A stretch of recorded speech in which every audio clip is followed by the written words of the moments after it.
evening, everybody. My name is Stan Forster, and I'm making this recording for Excelsior University Introductory Astronomy. We're using an application called Stellarium, and I wanted to show you a little bit about the night sky. We're going to be doing a lot of reading, and we're going to be learning lots of different things. But while we're doing that, I would very much appreciate if you would go outside and just take the time to look up and see maybe if we can see a few of the things that we're talking about. Okay, currently we have Stellarium set for Albany, New York. It's about 6:47 in the evening, and on September 1st. Okay, so let's take a look at what we have here. All right, so let's advance the time a little bit so we can see a little bit more. Okay, we can see the moon. This is about 8 o'clock at night. We can see the moon is definitely in the south.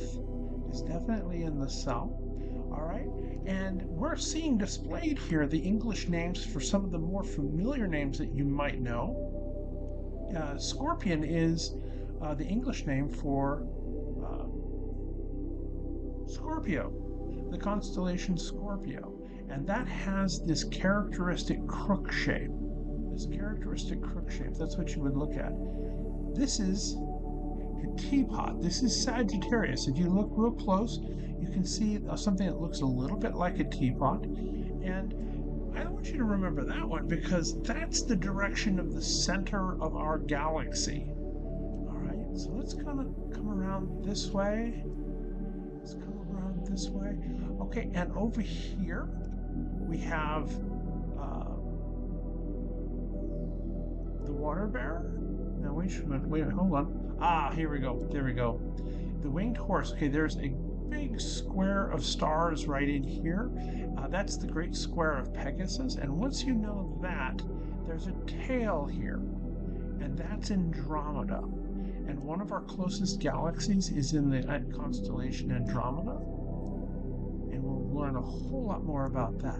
Now, here are some of the things that you can see in the night sky right now that you'll be able to recognize. If you take a look, and see if I can turn these labels off here. There we go. Here's the great square of Pegasus, and here's this tail here, and this is Andromeda, and right in this area here, very faintly, there's a very faint blue smudge of light. If you're in very, very dark conditions, you might be able to detect it. But right above here is the couch of Cassiopeia. Cassiopeia. And let's see if we can spot, that's Andromeda's mother. Let's see if we can spot Andromeda's father here. This is Cepheus, and if you take a look, okay, here's the square of Cepheus, right here. It's sort of like a little five-sided object here. But if you take a look down here, there is a variable star. This is a variable star. This is actually when we learn about standard candles and Cepheus-type stars. This is the prototype of that star. This is the first one we identified and that we were able to work with. So let's come back here. Which way are we looking? We're looking northeast. This is Cassiopeia. And Cassiopeia's got her attention on the north. And she's looking north here, and that is our pole star. Now, when you're looking at the night sky, I want you to imagine a coordinate system, just like on a globe. Everything is projected outwards, just from the equator projected outward. There's a celestial equator. From the North Pole, there's a celestial North Pole. From the South Pole, a celestial South Pole.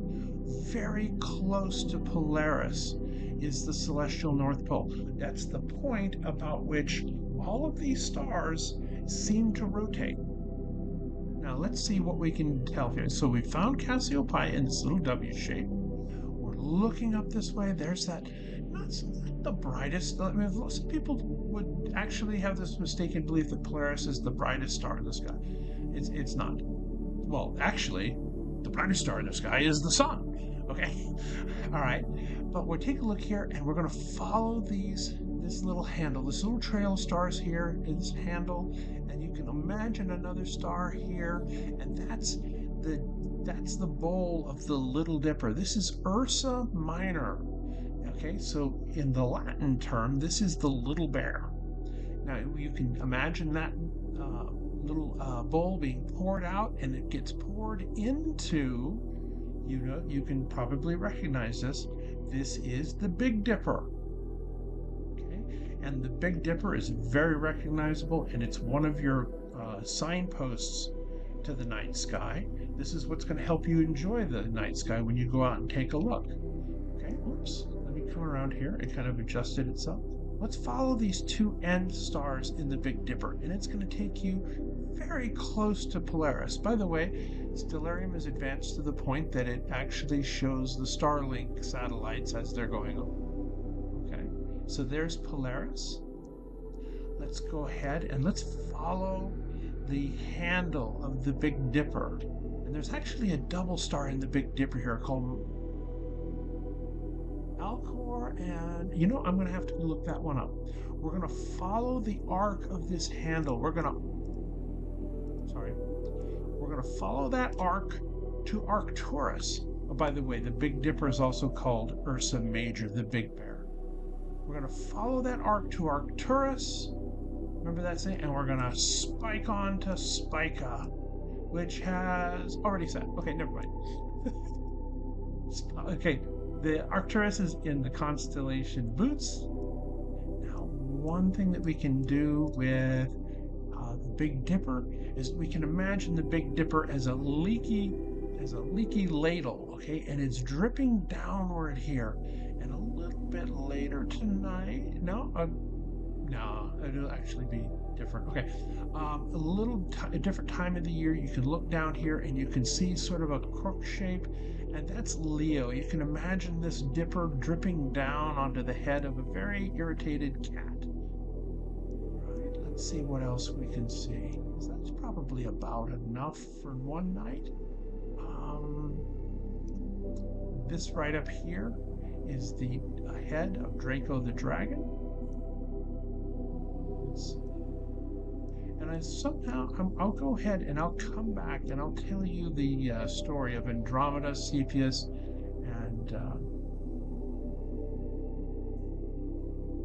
Cassiopeia at some other point. There's a couple of the characters, the hero that rescues her and the monster that threatens her, and Pegasus, which is the hero horse that carries them away.